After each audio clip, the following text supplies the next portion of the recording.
welcome to this episode. This will be our final episode with Shelby here as part of our Ode to NASA series. So thank you for joining me once again. Absolutely.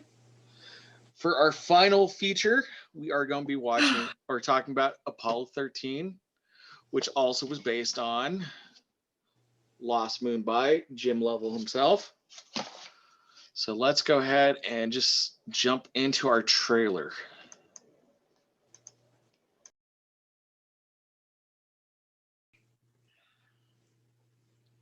I love that trailer. I know. Ron Howard did an amazing job with the launch sequencing, everything, because that was all done by him. Well, I think the biggest compliment he had is when Buzz Aldrin asked him, and this is in the making of Apollo 13 bonus feature on the classic DVD. I'm sure it's on the Blu-ray, but I can't say for sure. I don't own that one yet. But Buzz asked him, that launch footage, which flight was that? Because that looked really good. I don't remember seeing those camera angles. And Ron's like, well, Buzz, we made that. Really? Can I use it? Can we use that? Yeah. It's like, and thanks to this movie, obviously we have the mini series that we just talked about at the beginning of this month. Yeah. And as I recall, don't we have the same technical advisors for this movie as we did for that? Long story short, when the rights to the movie were bought before the book was finished. Yeah, that was kind of fun watching Jim's reaction, being asked to send the first chapter that he had. Yeah. And then because of this behind the scenes video, obviously you watched it as well. Of course. Basically they had, was he an assistant at the time or associate director? Yeah, I'd have to double check his actual title, but his name's Michael Bostic, yeah.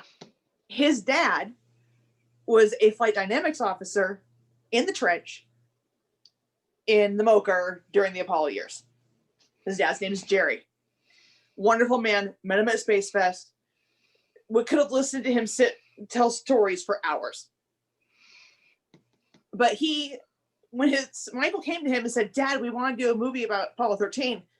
No. Well, because the movie that had come out called Apollo, Houston, We Have a Problem, that portrayed the astronauts' wives horribly. Ugh. I mean, like, as drug addicts. And basically, really? Jerry's like, no, you're not doing this. And if you're going to, don't embarrass me or I'll kill you. Thanks, Dad. Right? So they sent the script over to him. He sent back 8 pages of corrections. Then they flew him to the set.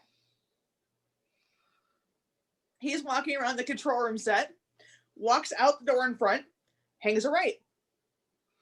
He's expecting some. Yeah. He's expecting the elevator because the Mocha is on the second floor. Or third floor, excuse me. Current Mocha is on the second.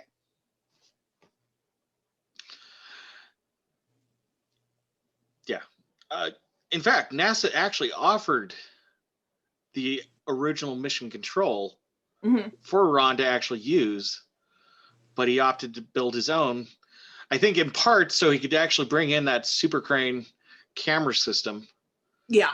Which I'm not going to use the exact phrase Bill Paxton said, but he shot the crap out of it using that crane. Yeah. And it's so interesting, the camera movement, because you'll go from these big wide shots zooming into on one person, watching their reaction. And it just adds so much drama. It does. In those scenes. So I've always, this movie for sure is one of those that I will watch religiously in April. Yeah. And if I'm flipping channels or whatever, and I see it on, it's another one of those. I can just sit down. I'm done. Sit back. I don't care where we are. The fact that this is a true story, and I really like the fact, not just with this, but with our previous mini-series, how serious and dedicated and trying to make it as real as possible that Ron Howard, Brian Grazer, and Tom Hanks put the time, the effort, the money into doing it and doing it right. Well, and the other technical advisor that a lot of people don't recognize the name of, unless you're a space junkie like we are, is Dave Scott. Yes. And he was an astronaut, of course. He walked on the moon on Apollo 15. On which Apollo? 15. Okay. So almost sounds like you said 13. So, yeah. And I remember watching some behind-the-scene commentary with the mini-series from the Earth to the Moon that he was talking about how realistic it felt like he was back in time, essentially. So, of course, being this is a Ron Howard film, you have multiple Howard extras in this movie. Oh, yeah. Can you name all three that I'm thinking of? I think I can. Okay. So, Jim Lovell at the end. No. Howard. Oh, Howard cameo. Yes. First one's easy. It's Clint. He puts Clint in everything. Yeah. So there's one. But there's two other Howards. Okay. Because I know about the one from the Earth and the Moon, but... Okay, you stumped me. Ron put his father in the movie. Okay. As the father. The Catholic priest at the Lovell home is Ron Howard's father. That is awesome. And Jim Lovell's mom is actually Ron Howard's mom. That's fantastic. She did such a great job. Yeah. I love her line where he goes, "My Jimmy could land a..." If you put an engine on a refrigerator, my Jimmy could land it. So those are the three. I think this is... I'd have to go back and double check if Bryce was in it. Okay. Because she could have been one of the Lovell kids or one of the... Awesome. I don't know for sure. I'll definitely double check this after the fact. Right. But I do know those three Howards were in it. Okay. I thought you were talking about other cameos. No. But we can talk about those now. So the last one, my favorite, Jim Lovell's at the end. Yes. Ron Howard actually offered him the role of the admiral on the ship as they're bringing the crew of Apollo 13 on the Iwo Jima. Which is not the Iwo Jima, actually, in the movie. Right. Yeah. They said it was the Iwo Jima, but it's actually its sister ship. Do you recall the ship that was used? Yeah, I don't remember that either, but I do remember being in the... it's not the actual helicopter that was used for Apollo 13, because that one, it was actually, if I recall correctly, lost at sea. So they made a mimic one on the Midway Museum down in San Diego. And I do remember. What's that? It's at the Midway Museum is actually now outside of Alameda. Since when? I visited it 2016? 2017? Because I was at the Midway Museum, 2018, and it was down in San Diego. They might have moved it since I've seen it. But yeah, it's in Oh. Alameda, California. When I was there, it was because did you get to see the footprints on the deck? I can't remember if on the main flight deck or the down No, below. Yeah, I saw the down below. Yeah. But they actually had that same helicopter type, and it said Apollo 13 on it. I was like, oh, really? And I remember getting in there, and this is before I realized, oh, this isn't the helicopter. Yeah. But still, just sitting in the rear passenger seats, I couldn't help myself. I started thinking what it would have been like after making that trip. Yeah. So, good times. Definitely. So, in fact, that's where I picked up a certain baseball cap that will be featured maybe in July. We'll see. I haven't decided for sure if I'm going to do that movie yet. But anybody who knows me knows exactly which movie I'm referring to. So, moving on. Who's the other cameos? So Marilyn Lovell herself is actually in the movie as well. She is standing in front of Kathleen Quinlan during Marilyn the Lovell in the movie. Yep. Right in front of her during the launch sequence. And Marilyn actually said during that sequence, she just got flooded with the memories of being there. I can only imagine. So, and I love not her line, well, Marilyn's line to Mrs. Hayes about the NASA wife. Proud, happy, thrilled. Exactly. Now, one series that we're not discussing in these episodes would be the Astronaut Wife miniseries that aired on ABC. Yeah. But I think at this point we can safely kind of talk about how some of the original 7 and the new 9 wives were portrayed. They were all told to be, as you just said, proud, happy, thrilled. They weren't allowed to really talk about what was happening at home. Yeah. In fact, I think it's kind of ironic that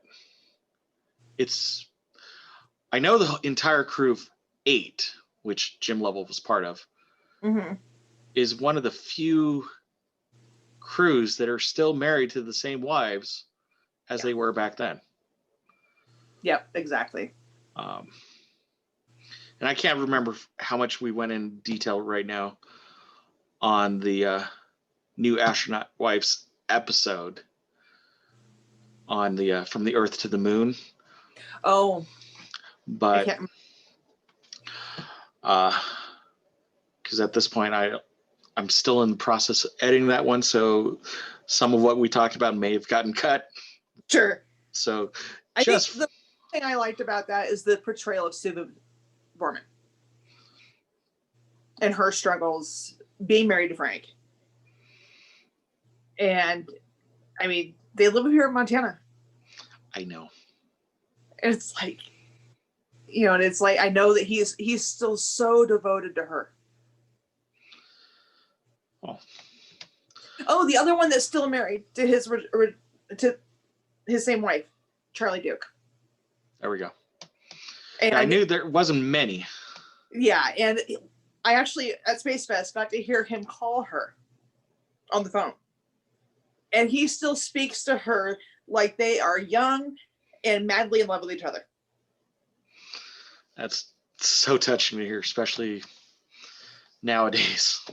Yeah, I mean, he's like, hey, babe, I'm going to go do this. I hope to see you soon. It was just so sweet. And because not only is he a giant of a man who walked on the moon on 16, but he's a husband. He's a father. grandfather at this point. Exactly. Well, speaking of grandfather, Michael Collins. I got to see him interact with these little girls. And he's asking them, what's your favorite subject in school? Who's your favorite teacher? What do you want to be when you grow up? And then playing grandpa jokes on them. So it's like, you're staring at this man that you forget he's an astronaut and a hero in that moment. He's a grandpa. It's very nice.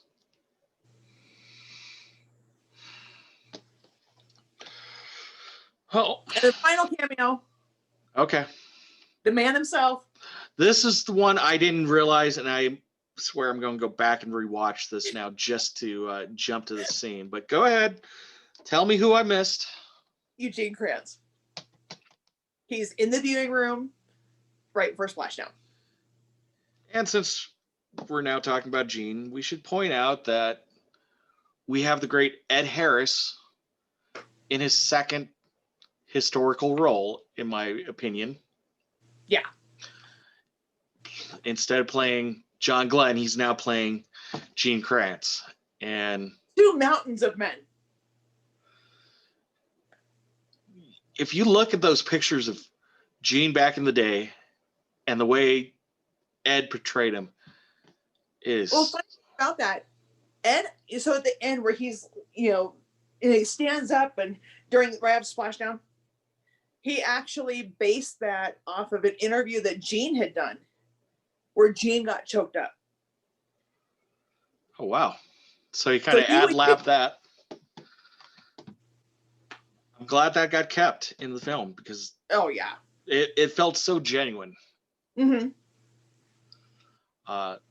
Not to say that the actor who portrayed Gene in From the Earth to the Moon series didn't do a good job.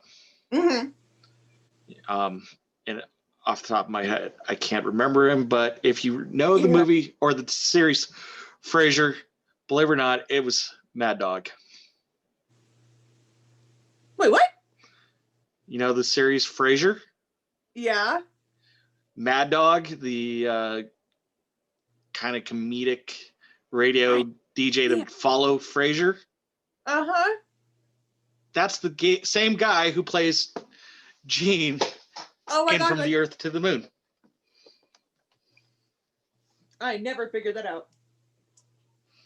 So, I'm not as great with the actors' names as I used to be, I have to fully admit, but I still recognize faces and can point out where they're from. Sure. So. Another side note about Gene. Okay. He never, ever said the words, failure's not an option. That came from Jerry Bostic. The producers were asking him, what was it like in Mission Control? Did you guys ever decide you were going to give up? And he said, no, we were calm, cool, and collected, and we just kept working. Failure wasn't an option, and failure wasn't one of them. And it's funny because one of the interviews I was watching of Lovell, I forget exactly how the question was asked or phrased, but it was basically, if you could go back and ask anybody something about it, he was going to ask Gene if 13 just was a regular mission, you wouldn't be as famous as you are now.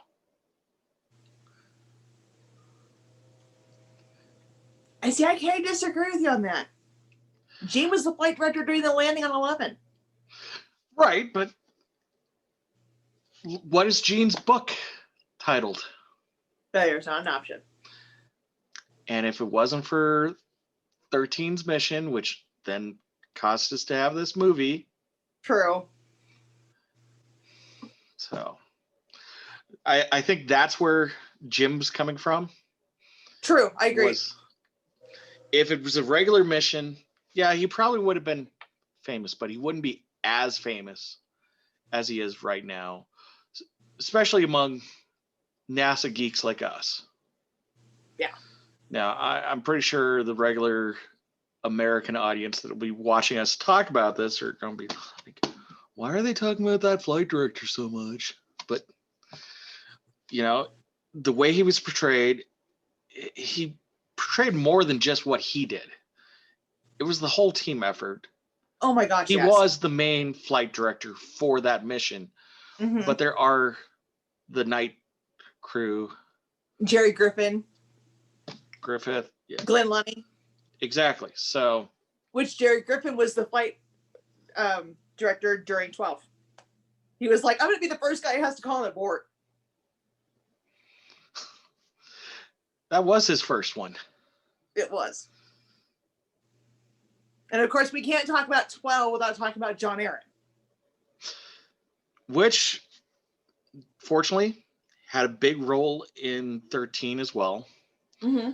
So, for us, as the NASA geeks, he will always be known as, have you tried?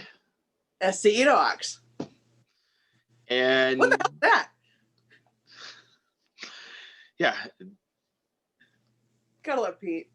I'm sure if you Google it, SCE to Ox license plate, you will find that that is becoming a popular plate that, and obviously you can only have one per state. So right. There's only going to be about 50 of them, but it's surprising which states don't have them yet. Yeah. And there are plenty of vanity fake plates that you can now get with that too. There's even people with 3D printing light switches. I was just going to say, I was tempted to do that to one of my light switches here. Just because. You ever joined the Facebook group Space Hipsters? On SCE Docs Day, everybody's posting pictures about what they have. They have like people that have the actual switch. They have people that have the plates. Yeah, it's the whole day is SCE Docs Day. Yeah, she got me into the group, so. Payback. But that's also the group that I found out about. Well, no, I found out about Space Fest from Jerry Bostic. He did an interview with Rick Houston, who wrote the book Go Flight, Go, Flight. Just pointing that out, Milt. But he did a podcast interview with Jerry, and Jerry mentioned Space Fest, and I was like, Space Fest? It sounds like my kind of kid. And normally they hold it around the end. Let me stop you for just a sec. No, this isn't Space Camp for adults. No, that's another thing. It's the equivalent of San Diego Comic-Con for spaceheads. Yes. So just give it a little context. And they started bringing in astronauts. And actually, Al Bean was kind of their segue into that. But they were talking about it. And normally they hold it July to honor 11. Of course, I couldn't go, or they couldn't do it that weekend because it was the 50th. So they moved it to the weekend right after my birthday. What a birthday gift. So, well, let's dive into our movie a little bit. I love how they have Walter Cronkite's broadcast kind of opening this film up. Now, I do want to point out that Jim Lovell did have one of those Coke body Corvettes, but he actually had a blue one. Yeah. Not that nice cherry red one that Tom Hanks is driving. Yeah, the one that stalls. Well, it stalls the second time it's being used. Yeah. But that was kind of as Marilyn said, an omen on how she was feeling about this particular flight. Mm-hmm. You know,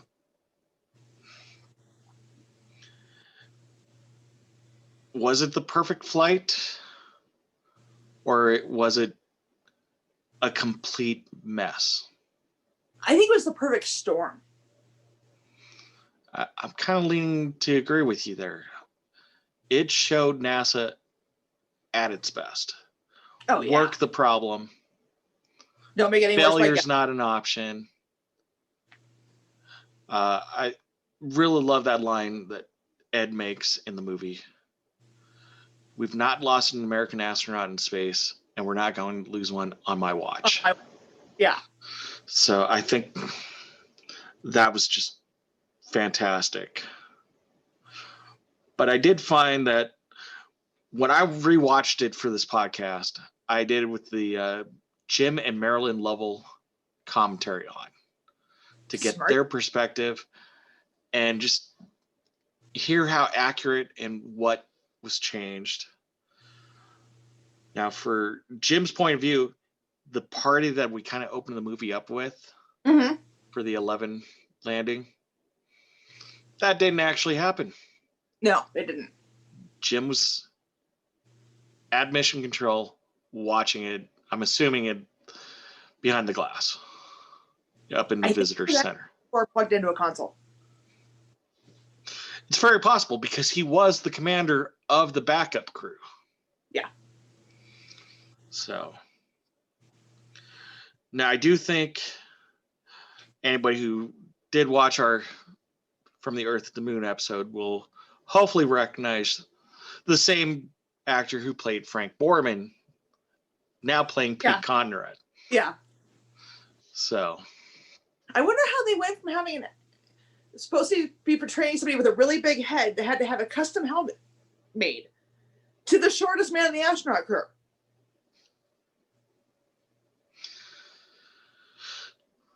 We'll dive into that one a little later on a different episode, maybe. But Jim did say, that portrayal, when you see them on the TV screen watching as Armstrong's making his descent down the ladder, that zoom in on Tom's face, Yeah. Like, God, I wish that was me. You could just see it written on his face. Oh, yeah. He said that was real. That was how he was feeling. And he did get a chuckle out of watching Pete kind of, we just got to wave him off. That's how everybody was feeling because nobody knew who was going to be first. Right. And, it was a perfect storm of things that took place between the Fire 7 and 8. Longest successful test flight. Just the fact that they thought about leapfrogging so many of the mission types for this Hail Mary pass to end 68. Yeah. And, as a result, Time Life said the crew of 8 was the man of the year, or men of the year in this case. And I thought it was so great seeing what looked like the original cover, but now with Tom Hanks. They did such a great job. Yeah, it was a fantastic tie-in. Obviously it was Hollywood, but that really did happen. There was actually a telegram that was sent at the end of 8, and they were reading them up to the crew after they came out of LOS on the last pass.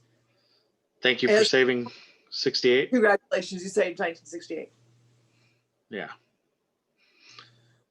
And kind of how I feel about how Crew Demo did this year. Well, with the way 2020 was going. Yeah. The parallels between 2020 and 68. Exactly.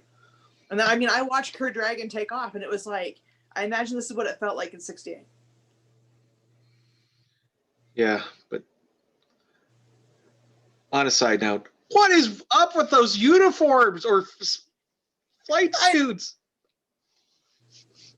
I imagine they've got to be a whole heck of a lot more comfortable, though. I'm sure, but I don't know. You know who they remind me of? 2001? No, the Stig from Top Gear. Yeah, I know. I'm seeing the Stig. That was my first thought. I don't know. My first thought was, who was trying to recycle 2001's spacesuits? Because they just, I'm sure they are a lot more comfortable, as you said. And the evolution of the flight suit from Mercury, oh my gosh, through the shuttle, and now Dragon's cruise. Mm-hmm. Yeah, I just, at least they didn't have to carry their AC units up. Interesting thought about the gantry scene. Okay. Couldn't have been on the gantry at the same time. There wasn't enough room in the elevator for the pad crew that went up with them and the astronauts. So 2 went up, and then they dropped down, picked a third one as the other 2 are going across the gantry. Okay. I didn't quite realize that. A lot of people don't. Again, they're carrying the AC units. Like wearing a plus backpack on you can't fit enough people in there. All right. So let's go back to our movie a little bit. Both Marilyn and Jim did say the party that we open up with was a good representation of a typical level party. But again, for that night, that actually didn't happen. Yeah. Now, I gotta say, the whole thing about the Acapulco trip, Yeah. it's real, but it's not real. Mm-hmm. It's real in the fact that it actually did get postponed. It's not real because it's supposed to take place in December of 1968. Correct. And it wasn't an Easter trip, it was going to be a Christmas trip. So, a little creative licensing, but I think we can allow it. I do like how they kind of make reference to Al Shepard's ear infections flaring up. Yeah. Because that's not exactly what happened. Yeah, he had Meniere's disease. He's very lucky he didn't go deaf from that. Yes. And I'm sure we covered it. And again, it all depends on how it got edited. There is a great episode about 14's flight. Oh, yeah. What should have been 13 became 14. But it all comes down to NASA just wasn't sure about Shepard. Yeah. And it wasn't that he had it, they had 6 months at the point that they made the announcement in the movie itself ish. Remember the exact timeline. Yeah, I'm trying to think the exact timeline, but Marilyn goes, "Are you going to be ready in time?" That's right. Yeah. When you're prepping for one of these Apollo missions, it's not like you're getting 3 weeks of training and then you're doing it. You're doing this for months. Oh, yeah. I think probably the shortest timeline as far as a mission change was 8. Yeah, well, it was a change in the fact that they weren't going to be able to do any LEM train or anything with a LEM because they didn't take the one. LEM was ready. Yeah, so it was because they're basically do 9's mission as 8. Right, they flipped. Yeah, that was because Jim McDivitt didn't want to give up his LEM. Jim didn't want to do it. Deke didn't exactly want to lose their experience. Yeah. So, and since every one of our episodes has been based on a book, I want to recommend Rocket Man if you want to learn more about. Oh, that's a 8. good. It is an absolute fantastic book. I know locally, at least the Markleyville Library does have it as an audio book. Highly recommend it. Fantastically done. But the other book that's really good too is Moonshot. And that was written by Alan Shepard and Deke Slayton.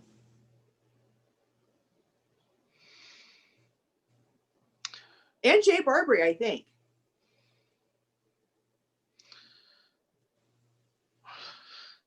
That's kind of fun how Deke and Al's. Deke never got to fly his Mercury mission. Nope.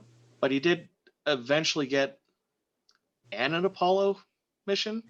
He got ASTP. So now, if you don't know who we're referring to, he is listed in the movie here. When Hurry, how much are we going to kick our paycheck to you? Exactly. When Jim's giving the tour at the Kennedy. Thank you. The what is that building called now? I'm trying the building. Thank you. So, I think the way Deke's portrayed in both this and the From the Earth to the Moon was fantastic. They did a really great job with that. And in a lot of ways, Deke and Al Shepard had similar careers in NASA. Oh yeah. I love just Deke picture outside of his office on whether or not to determine what kind of mood he was in. Yeah. Well, I just love this line from the Earth to the Moon. Sorry, here you got flight status back. And Shepard goes, yeah, I have to have a co-pilot. Wonder if they'll let us fly together. And oh, Lordy. Deke goes, yeah, I already asked. They said 2 half pilots don't make a whole. I still love that one. Because it's totally something Deke would have said. It really was. So, because I mean, you have to figure in 11, Charlie Duke, who is the Capcom, giving running commentary of the landing.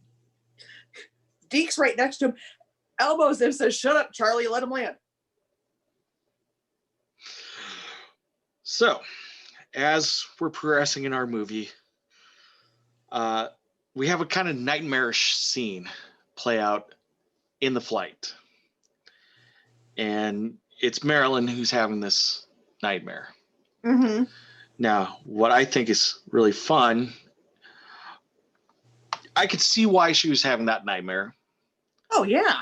I can see how immediately afterwards we see Tom Hanks as Lovell talking with his youngest son, explaining the whole landing on the moon. I love the little jab he does when he brings the lem down. Way better than Armstrong and way better than Conrad, because Conrad's landing is probably one of my favorite landings on the moon. But it stems from a really bad 1967 movie. Oh, Marooned. Yes. This movie is so bad, and it even has one great, phenomenal actor in it. Well, technically 2, but for me, I'm only counting 1 because Gene Hackman is a phenomenal actor. He is. And for him to be in this movie, and this movie to be MST3K'd, tells you how bad this movie was. I've never seen it. Well, fortunately for you, when this episode airs, I am linking that MST3K episode on YouTube on this description. It is probably the best way of watching this movie. Good to know. Yeah. Now I will give it credit. The silhouette of the command module and the service module look Mm-hmm. pretty good, especially when you consider it came out in '67. The Earth background. Interesting. What's that? Is it interesting that they got it right? Yeah, they did a good job. It looks really good, but it looks like really low grade still photography. Oh dear. So, I can see why that would be a comparison itself. so as I said, I will link that movie, the MST3K version, which somebody recorded off at Comedy Central. So Okay. it has all the commercial breakpoints, but none of the commercials. So they actually shortened the overall movie by a good 20 minutes in the MST3K version. Okay. So something to look forward to if you want a good laugh. So something I did find that was kind of interesting in Apollo 13's movie, which is historically inaccurate, is the night before launch. Mm-hmm. Um, it feels completely natural. Oh yeah. You would Especially think now in the COVID era. you would think that's exactly what they did, especially considering after 11 they quarantined the astronauts for 2 weeks after landing before they could even do an interview outside of the airstream. Yeah. But it was after, really, they only used the airstream quarantine system for 11 And 12. and 12. Obviously, they didn't need it for 13 because they didn't land. Right. So the odds of moon virus was super slim. And after that, I don't believe they quarantined any other crew. Mm-mm. But an interesting side note is, as soon as they all came back, they started doing these world tours and whatnot. Yeah. Shaking diplomats' hands here and there and kissing babies, whatnot. And within 2 weeks of almost everybody getting home, they all had some kind of cold or snuffles, which is kind of interesting here in the age of COVID. Mm-hmm. I still think the funniest one is 7.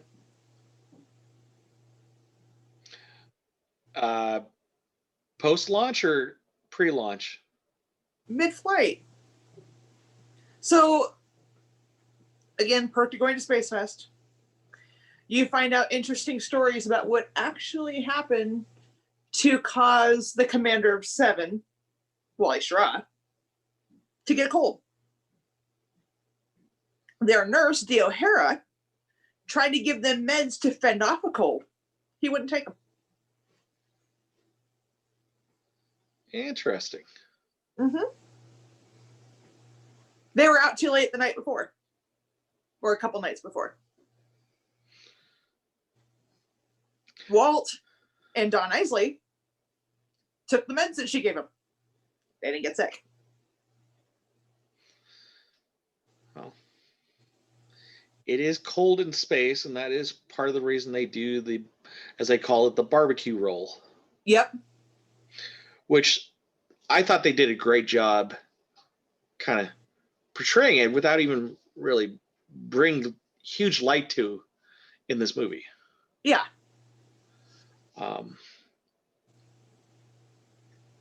And even the in shuttle did a barbecue roll. I didn't realize the shuttle did, because I know the shuttle opened its cargo bay doors to help shed During some of the the launch heat. procedure, it goes into a roll program. So now, obviously, the movie itself does a great job portraying almost every aspect of the flight. I do like that Tom Hanks got to show how the urine waste dump. You're right. Because obviously that never actually got shown in any of the moon mission in-flight camera videos. Yeah, the live broadcasts. But when Fred Hayes does the little testing of the repressure valve, Gosh. that actually did happen during that live broadcast that nobody got to see. Because do you remember what was actually being broadcast instead? Baseball. And I don't remember the second one. I believe it was a rerun of I Love Lucy. Oh, good grief. So, just another, as far as I'm concerned, Heidi Gate. Well, the thing that gets me is that they portray in the movie Fred Hayes on the cabin refresh valve. When the explosion happened, part of the reason you see Jim look up at Fred like, what the heck? He thought he had hit the cabin repress valve. And of course he looks up and Fred was like, wasn't me. He looks down at Jack and Jack's eyes are as big as saucers. He had no idea. Now we should talk a little bit about Jack. It is true that he was the backup crew. Mm-hmm. Kind of brought in. What's that? He was the bachelor. He was the bachelor. But he wasn't quite portrayed 100% accurate in this movie. No, he was not. He was actually the one who wrote literally the book on the command module. Yeah, he was actually a test pilot for North American Rockwell before he ever came to NASA. And also, he's like, oh, come on, rookie, park this thing. If he couldn't have parked it, Jim could have done it. Fred could have done it. Yeah. Yeah. That whole subplot about rookie in space, it's almost like the Al Bean episode from the Earth to the Moon. Yeah. For him, he got put into Tomorrowland, which would later become the space station, Skylab. Mm-hmm. And in some ways, you could say a precursor to ISS, too. Absolutely. And Mir. Oh, I don't want to give Mir too much credit. Everybody forgets about Mir. Now, absent from the last four movies, would have to... I'm just going to say, Armageddon wasn't part of the four movies in our discussion because while that was entertaining, it is not a fact-based movie. The only thing that's fact-based about that, well, actually, they are working on a mission now called DART. That is specifically designed to go land on an asteroid and blow it apart.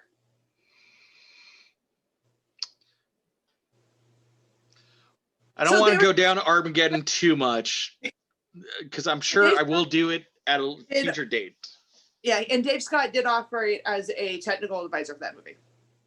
Interesting. I would have thought John Young would have been.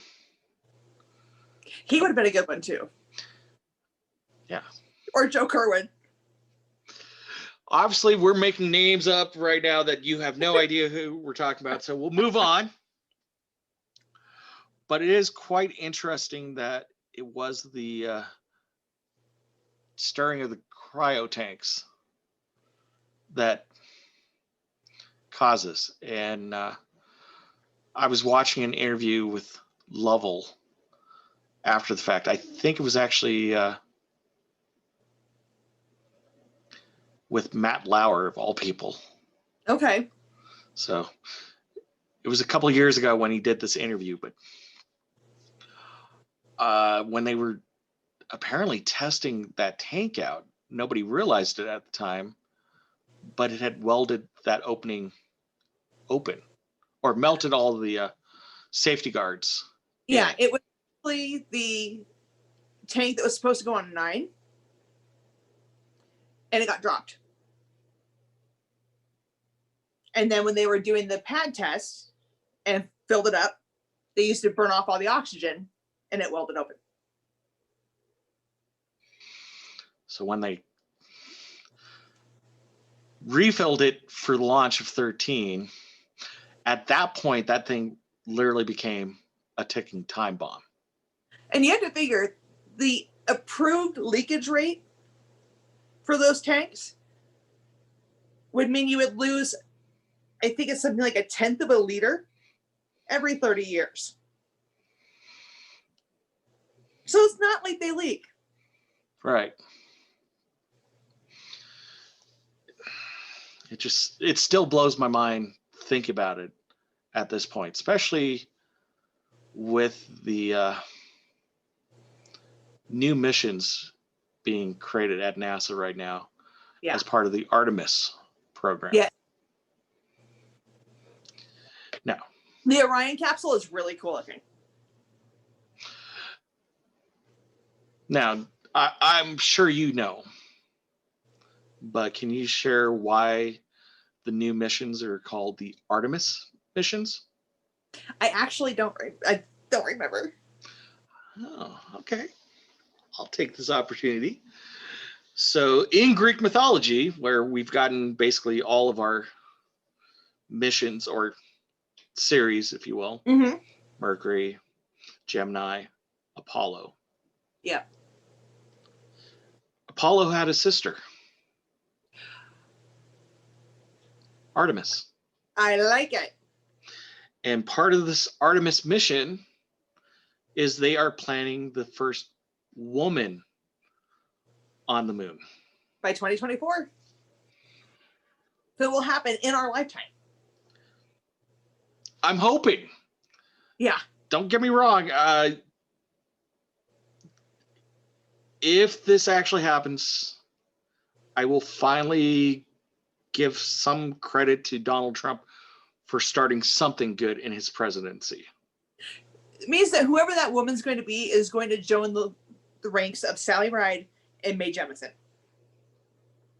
First woman in space, first woman of color in space, first woman on the moon. Speaking of Mae, just because I am a Trekkie at heart, yep. Do you remember her cameo in Star Trek? I do. Who was she? I don't remember. I just remember she was in it. She was in it. She had as I recall, a no speaking role. She was just a transporter chief. Okay. Background. She pressed the little controls, energized. That was it. Yeah. But it was screen used, and for those who really want to dig in, if you still have a copy of the Star Trek encyclopedia, she is in there. Oh, that's cool. So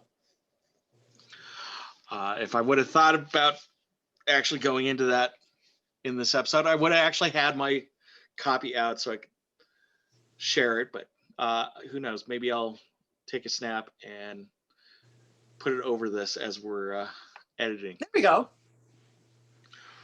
So now, one thing I do want to point out is in the movie, you see Tom Hanks getting frustrated. He's trying to work the problem. And then all of a sudden, Mission Control kind of communicates up saying, "You're on Vox." Oh, yeah. Now, I know you have some insight on that. For the record, they were on Vox for almost 90 minutes as this was happening. Mm-hmm. But you have some insight on Jim Lovell's actual vocabulary. Yes. One of the things that a lot of people don't realize about astronauts is that Jim doesn't swear in general. But ever since Gene Cernan busted out the son of a bitch on Ted, they were especially careful to watch their language. There is no way that Jim would have sworn in general, but certainly not on Vox. And in the actual mission, he knew he was on Vox at that point. Yeah. It wasn't oh shoot, we're on Vox. Mm-hmm. So that was just a little Hollywood creative licensing there. Now, also as kind of a creative licensing, the whole thing between Jack and Fred, rookie versus senior astronaut. And the thing is that Fred was just as much of rookie. Yeah. He played backup on 2 other missions. I believe so, yeah. And then he didn't fly again until the approach landing test for shuttle.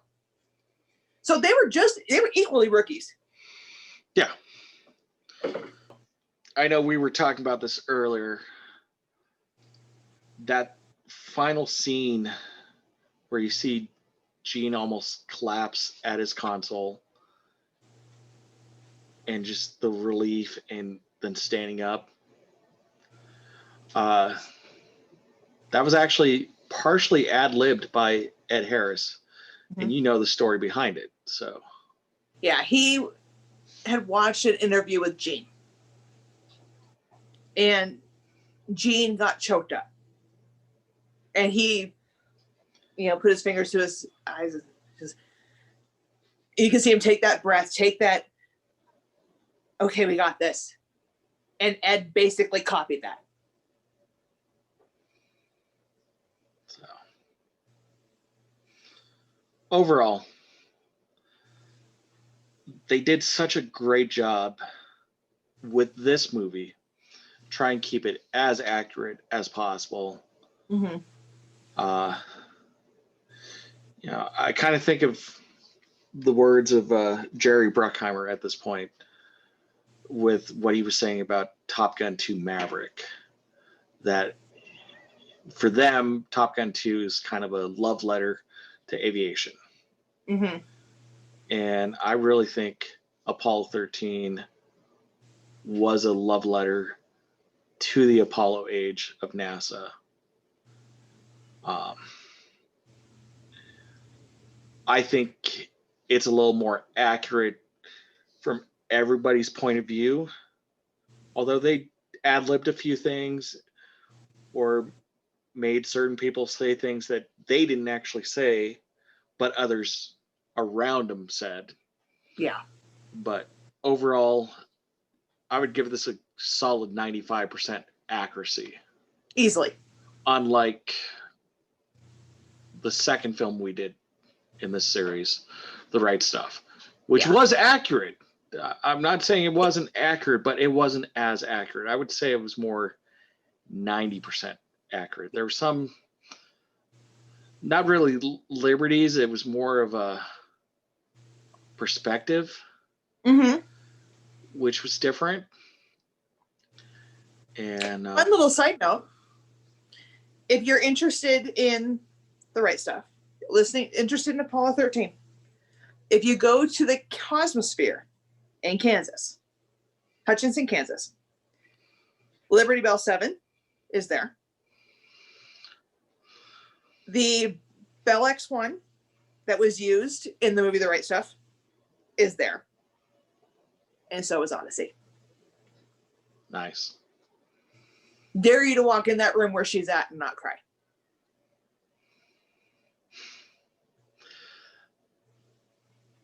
Yeah, I'm thinking about another movie with Kansas in it at the moment.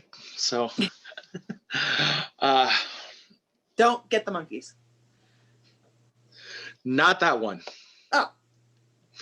So I'll tell you off screen, but overall, I hope everybody's enjoyed two NASA geek perspectives on these 4 movies that we've just now finally completed.